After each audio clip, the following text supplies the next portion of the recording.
क्या आपने कभी महसूस किया है कि जिन लोगों को आप अपना समझते हैं वे भी कभी कभी आपकी जिंदगी से दूर हो जाते हैं?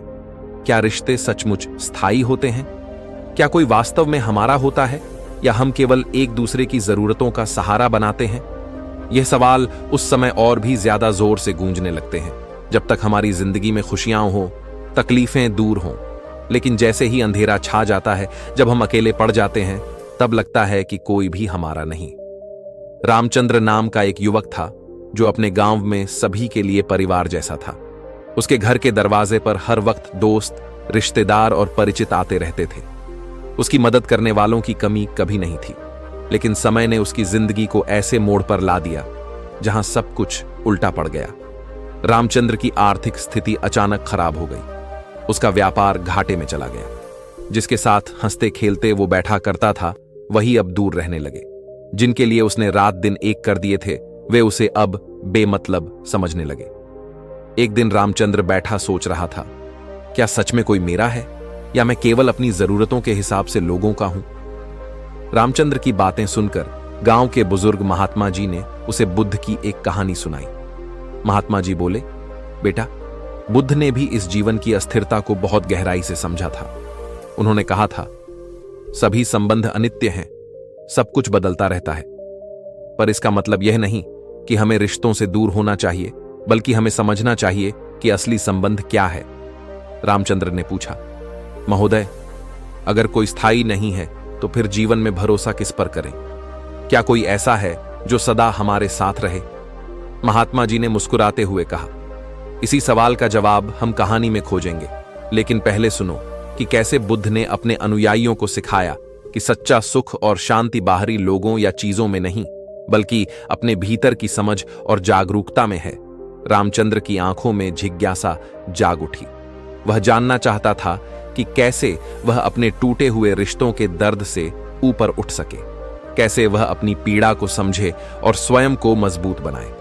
यह कहानी शुरू होती है उस समय से जब रामचंद्र ने अपने जीवन की सच्चाई को स्वीकार किया। कोई किसी का नहीं होता। रामचंद्र का दिल टूट रहा था। वह अकेलापन महसूस करता था, पर वह इतना भी कमजोर नहीं था कि हार मान ले। हर बार जब वह अपने आसपास के लोगों को देखता तो उसके मन में सवाल उठते, क्या सब बस दिखावा है? क्या सब कुछ स्वार्थ है? कभी वह अपने बचपन की यादों में खो जाता, जब मां कहती थी, बेटा, रिश्ते तो भगवान की दी हुई सबसे बड़ी दौलत है, और पिता कहते, सच्चे रिश्ते मुश्किलों में ही पहचाने जाते हैं। पर आज उसे केवल तन्हाई मिली थी। फिर भी रामचंद्र ने ठाना कि वह इन सवालों का जवाब खोजेगा। वह अपने भीतर की यात्रा पर निकला, जहां उसने बुद्ध की शिक्षाओं के दर्शन किए। उसने जाना कि वास्तविकता का सामना करना सबसे बड़ा साहस है। रामचंद्र ने मन में ठाना कि वह अपने टूटे रिश्तों और जीवन की इस अस्थिरता को समझेगा। वह दिन रात सोचता, सवाल उठाता, और जब जवाब नहीं मिलता तो मन और बेचैन होता। उसने गांव के महात्मा जी से पूछा, मैंने देखा है कि जब तक मैं खुश था, लोग मेरे साथ थे। जैसे ही परेशानी आई, दूर हो गए। क्या यही जीवन की सच्चाई है? क्या कोई हमारा होता ही नहीं? महात्मा जी ने कहा, यह दुखद सत्य है बेटा। इस संसार में सब कुछ अस्थिर है, रिश्ते, प्रेम, यहां तक कि हमारा शरीर भी। बुद्ध ने बताया है कि हम जो भी पाते हैं वह क्षणिक है, लेकिन दुख इस बात का है कि हम इसी क्षणिकता में स्थिरता खोजते हैं। रामचंद्र ने पूछा, तो फिर स्थिरता कहां है? अगर कोई स्थायी नहीं तो मैं किससे उम्मीद करूं? महात्मा जी ने कहा, बुद्ध ने सिखाया कि स्थिरता बाहर नहीं, भीतर है। जब तुम अपने मन को समझते हो, अपने क्रोध, मोह, लालच और भय को पहचानते हो, तब तुम्हें सच्चा शांति और स्थिरता मिलती है। रामचंद्र ने सोचा, क्या सचमुच शांति भीतर है, और कैसे? महात्मा जी ने बताया कि बुद्ध ने 4 आर्य सत्य की शिक्षा दी। पहला सत्य, जीवन में दुख है। दूसरा सत्य, दुख के कारण तृष्णा, लालसा है। तीसरा सत्य, दुख का अंत संभव है। चौथा सत्य, दुख के अंत का मार्ग है, अष्टांगिक मार्ग। रामचंद्र ने इसे गंभीरता से लेना शुरू किया। उसने अपनी तृष्णा और मोह को देखा जो रिश्तों और लोगों से जुड़ी थी।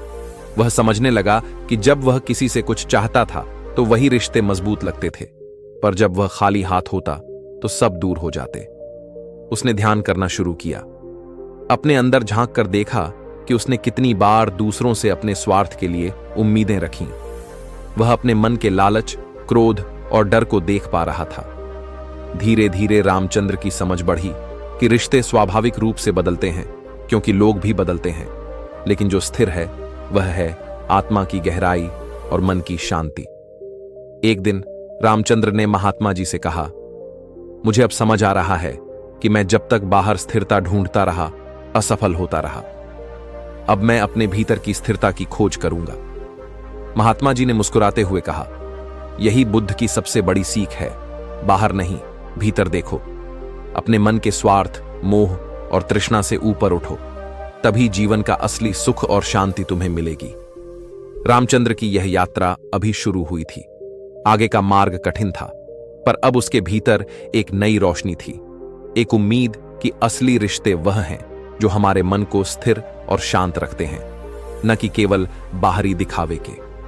रामचंद्र ने अब समझ लिया था कि बाहरी रिश्तों में स्थिरता की तलाश व्यर्थ है, पर जब मन की बात आई तो वह अनुभव करने लगा कि मन पर नियंत्रण करना आसान नहीं। मन तो अपने आप में एक जंगल जैसा था, कभी शांत, कभी तूफानी। उसका क्रोध उठता जब कोई उसकी मदद नहीं करता था। मोह ने उसे बांध रखा था। पुराने संबंधों की यादें, खुशियों के क्षण और उम्मीदें। हर बार जब वह अकेलापन महसूस करता, मन फिर से डूब जाता। रामचंद्र ने खुद से पूछा, क्या मैं अपने मन को काबू कर सकूंगा? क्या मैं अपने अंदर के स्वार्थ, लालच और मोह से ऊपर उठ पाऊंगा? महात्मा जी ने कहा, बुद्ध ने बताया है कि मन को समझना पहला कदम है।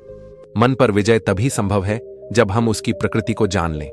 मन एक तरह का नदी का प्रवाह है। उसे रोकना संभव नहीं, पर उसकी दिशा बदलना संभव है। रामचंद्र ने ध्यान में बैठना शुरू किया। उसने अपनी हर भावना को बिना छिपाए, बिना दबाए देखा। जब क्रोध आया तो उसे महसूस किया, जब डर आया तो उसे अपनाया, जब मोह आया तो उसे समझा। धीरे धीरे उसने जाना कि मन की अस्थिरता उसकी ही सोच से बढ़ती है। जब वह सोचता कि यह मेरा है, यह हमेशा रहेगा, तब दर्द होता है। पर जब वह सोचता यह भी अस्थाई है, तब मन में शांति आती है। रामचंद्र ने अपनी रोजमर्रा की जिंदगी में यह अभ्यास शुरू किया कि जब भी कोई भावना आए वह उसे स्वीकार करेगा और जाने देगा। वह समझ गया कि रिश्तों में स्वार्थ और अस्थिरता तो है, पर उसे खुद को उनसे जोड़कर दुखी होने की जरूरत नहीं। एक दिन उसने महात्मा जी से कहा, मुझे अब पता चला है कि असली रिश्ता अपने मन के साथ है। जब मैं अपने मन को नियंत्रित कर लूंगा, तभी मैं सच्चा स्वतंत्र हो पाऊंगा। महात्मा जी ने मुस्कुराकर कहा, सही कहा बेटा, यही बुद्ध का सार है। अपने मन को नियंत्रित करके ही हम जीवन के दुखों से मुक्त हो सकते हैं। रामचंद्र ने निश्चय किया कि वह हर दिन ध्यान और समझ के माध्यम से अपने मन को मजबूत करेगा। वह जानता था कि यह रास्ता लंबा और कठिन है, पर अंत में यह उसे असली शांति देगा। रामचंद्र जब ध्यान करता तो उसके भीतर उठती भावनाओं का समंदर कभी शांत होता तो कभी लहरें इतनी तेज उठती कि उसे डूबने सा लगता। हर पल उसका मन एक नई लड़ाई लड़ता। कभी गहरी उदासी उसकी रूह पर चढ़ आती जब वह सोचता कि जिन लोगों को उसने अपना माना वे अब उससे दूर हो चुके हैं। उसकी आंखों में नमी आ जाती और दिल में एक खालीपन सा छा जाता। वह अपने आप से कहता, क्या मैं इतना असहाय हूं? क्या मेरी कोई कीमत नहीं? फिर एक दिन जब वह अकेले अपने कमरे में बैठा था, उसकी यादों की वो मीठी खट्टी तस्वीरें उसके दिल को चुभने लगीं। उसने महसूस किया कि रिश्तों की अस्थिरता उसकी आत्मा पर ऐसा प्रहार कर रही है जैसे किसी ने उसकी जड़ों को खोद दिया हो। उस वक्त उसका मन क्रोध से भर गया। क्यों लोग ऐसे हैं? क्यों वे केवल अपनी जरूरतों के लिए ही साथ रहते हैं? उस क्रोध ने उसे भीतर तक जला दिया। पर जैसे ही क्रोध चरम पर पहुंचा, रामचंद्र ने ध्यान लगाया और देखा कि यह क्रोध भी एक अस्थाई भावना है जो उसे तोड़ना नहीं बल्कि सिखाना चाहता है। वह याद करने लगा महात्मा जी की बात, मन की हर लहर को पहचानो, उसे स्वीकार करो, पर उसमें डूबो मत। फिर उसने गहरे दर्द को महसूस किया, एक अकेलेपन का जिसे शब्दों में बयां करना मुश्किल था। उस दर्द में उसके सारे स्वार्थ, उम्मीदें, मोह और तृष्णा झलक रही थीं। उस रात रामचंद्र ने अपने आंसुओं को बहने दिया। उसने महसूस किया कि यही तो मानवता है, टूटना, टूटकर संभलना, फिर से जीना सीखना। पर उसकी सबसे बड़ी लड़ाई थी अपने मन को इस भावनात्मक तूफान से पार लगाना। उसने खुद से वादा किया, मैं टूटूंगा जरूर, पर तोड़ नहीं पाऊंगा। मैं अपने मन को काबू करूंगा, चाहे कितनी भी कठिनाइयां आएं। उस वादे में उसकी आत्मा में एक नई ताकत जागी।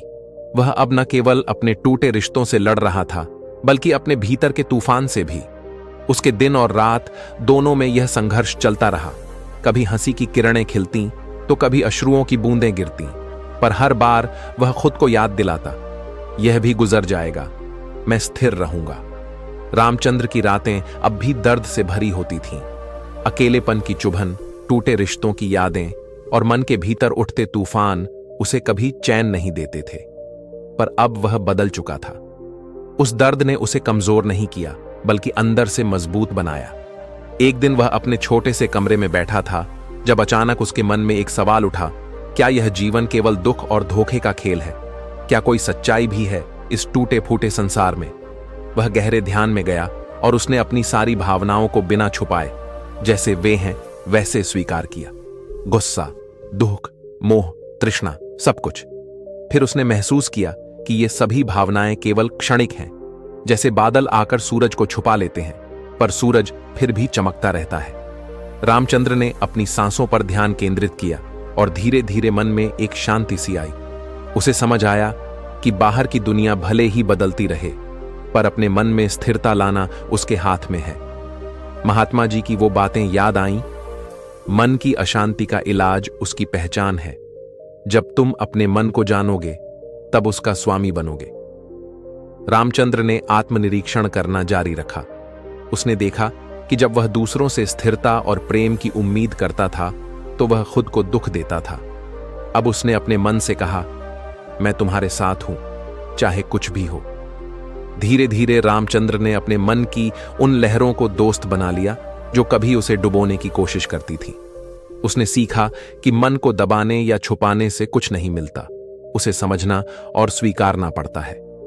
उसने ध्यान और साधना को अपने जीवन का हिस्सा बना लिया। हर दिन वह खुद को याद दिलाता, मैं अपना दुख नहीं बढ़ाऊंगा, न ही दूसरों से प्रेम की उम्मीद में खुद को खो दूंगा। समय के साथ रामचंद्र के भीतर एक नया विश्वास पनपा कि सच्चाई यही है कि कोई भी स्थायी नहीं, पर स्थिरता की नींव अपने भीतर गहरी हो सकती है। अब वह अकेलेपन को नहीं डर के रूप में देखता, बल्कि एक अवसर के रूप में, जहां वह अपने आप से जुड़ सकता है। रामचंद्र ने जाना कि जब लोग सिर्फ अपनी जरूरतों के लिए साथ आते हैं, तो रिश्ते स्थिर नहीं रह पाते। पर उसने यह भी महसूस किया कि हर रिश्ते का उद्देश्य केवल साथ रहना नहीं, बल्कि एक दूसरे को समझना और अपनाना भी है। पिछले दिनों की वो खट्टी मीठी यादें जब भी मन में आती, तो अब वे उसे दर्द नहीं देती थीं, बल्कि सीख देती थीं। उसने देखा कि कुछ लोग वास्तव में स्वार्थी थे, पर कुछ ऐसे भी थे जिनका प्रेम निस्वार्थ था। समाज में भी उसे यह दिखा कि लोग बदलते रहते हैं, कभी जरूरत के लिए, कभी परिस्थितियों के कारण, पर यह बदलाव भी जीवन का हिस्सा है। रामचंद्र ने अपने आप को समाज के लिए खोलना शुरू किया। उसने अपने टूटे रिश्तों को पीछे छोड़कर नए रिश्तों को गहराई से अपनाया। उसने जाना कि सच्चा प्रेम और सम्मान बाहर से नहीं, अपने मन की स्थिरता से आता है। कभी कभी जब वह अपने पुराने दोस्तों और परिवार से मिला, तो उसमें पहले की तरह दर्द नहीं था, बस एक शांत समझ थी कि हर कोई अपनी यात्रा में व्यस्त है। समाज के प्रति उसका नजरिया भी बदल गया। अब वह दूसरों से उम्मीद करने की बजाय खुद वह बदलने का प्रयास करता। उसने अपने आसपास के लोगों की मदद करनी शुरू की, बिना किसी स्वार्थ के। इस बदलाव में उसके मन में एक नई ऊर्जा आई, जो उसे टूटे रिश्तों और अस्थिरता के दर्द से ऊपर उठने में मदद करती थी। रामचंद्र का मानना था कि रिश्ते चाहे कितने भी अस्थिर हों, पर जब हम अपने मन को स्थिर रखेंगे, तब हम असली शांति पा सकते हैं।